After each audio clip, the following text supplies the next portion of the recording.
ইয়াখরুজুনা মিনাল আজদাস, কবর থেকে বের হবে এমন অবস্থায় কান্নাহুম জারাদুম মুনতাশির, দেখলে মনে হবে বিক্ষিপ্ত পঙ্গপাল।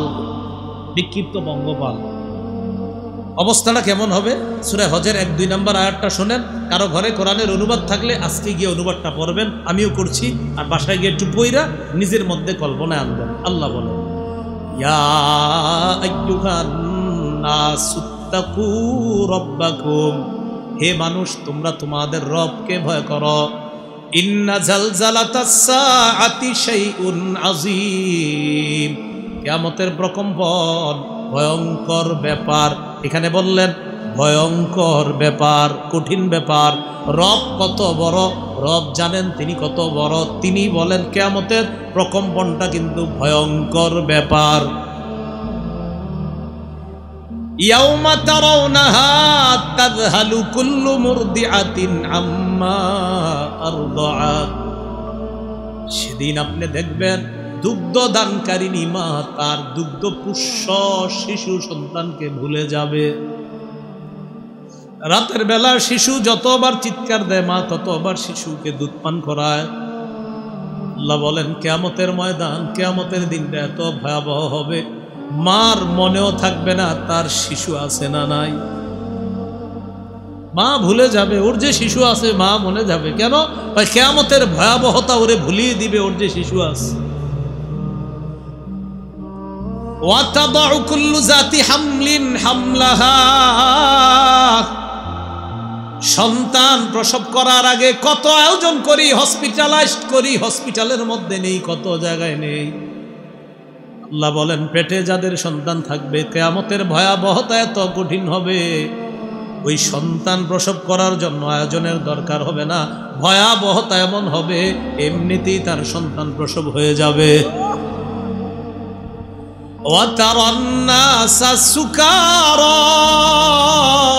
আল্লাহ বলেন মানুষগুলারে দেখবেন আপনি মাতাল, ওয়ামা হুম বিসুকারা, আসলে তারা মাতাল না, কিন্তু কিয়ামতের ভয়াবহতায় মনে হবে তারা মাতাল, মনে হবে তারা মাতাল, আসলে তারা মাতাল না।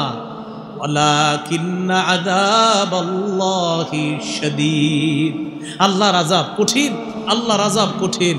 আল্লাহ আমাদেরকে সেদিন আরশের ছায়াতলে জায়গা দান করেন। সূরা মাআরিজের 47, 43, 44 নম্বর আয়াতে আল্লাহ বলেন ইয়াউমা ইয়াখরুজুনা মিনাল আজদাসি সিরাআ, কাফেররা কবর থেকে বের হবে দ্রুততার সাথে, যাদের ঈমান থাকবে না। খাশিআতান আবসারুহুম ইয়াউমা ইয়াখরুজুনা মিনাল আজদাসি সিরাআন কাআন্নাহুম ইলা নুসুবি ইউফিদুন, কাফেররা দ্রুততার সাথে কবর থেকে বের হবে, দেখলে মনে হবে তারা একটা লক্ষ্যস্থলের দিকে ছুটে চলছে। দুনিয়ার মধ্যে আল্লাহ ছাড়া হাজার হাজার খোদাদের দিকে যেইভাবে তারা ছুটে চলতো, কাফেরদেরকে দেখলে মনে হবে এইভাবে কোনো লক্ষ্যস্থলের দিকে তারা ছুটে চলছে। আল্লাহ বলেন খাশিআতান আবসারুহুম, চক্ষু থাকবে ভীত সঙ্গীত, তারহাকুহুম জিল্লা, লাঞ্ছনা তাদেরকে চারদিক থেকে গ্রাস করে ফেলবে।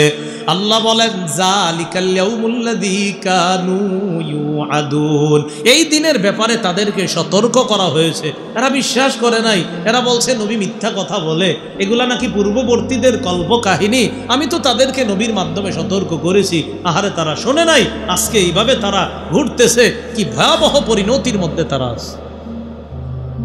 এবার সূরা ইব্রাহিমের আয়াত শোনেন, 48 থেকে 50 নম্বর আয়াত, 13 নম্বর পারা, একদম শেষ পৃষ্ঠায় আল্লাহ বলেন ইয়াউমা তুবাদদালুল আরদু গায়রাল আরদি ওয়াস সামাওয়াত ওয়া বারাজু লিল্লাহিল ওয়াহিদিল কাহ্হার, যেদিন এই পৃথিবী পরিবর্তন হয়ে নতুন একটা পৃথিবীতে রূপান্তরিত হবে, এটা পরিবর্তন হয়ে যাবে, পাহাড় টাহাড় সব নাই, একদম সমতল বিশাল বড় বানাবে আল্লাহ। ওয়াস সামাওয়াত, আসমানও পরিবর্তন হয়ে যাবে। ওয়া বারাজু লিল্লাহিল ওয়াহিদিল কাহ্হার, সবাই সেদিন মহাপরাক্রমশালী ক্ষমতাধর এক আল্লাহর সামনে উপস্থিত হবে। এবার আল্লাহ কি বলে দেখেন, ওয়া তারাল মুজরিমিনা ইয়াওমা ইযিন মুকাররানিনা ফিল আসফার, অপরাধীদেরকে দেখবেন তাদেরকে শিকলে বেঁধে কিয়ামতের মাঠে আনা হবে। দেখলেই মনে হবে দাগী আসামি।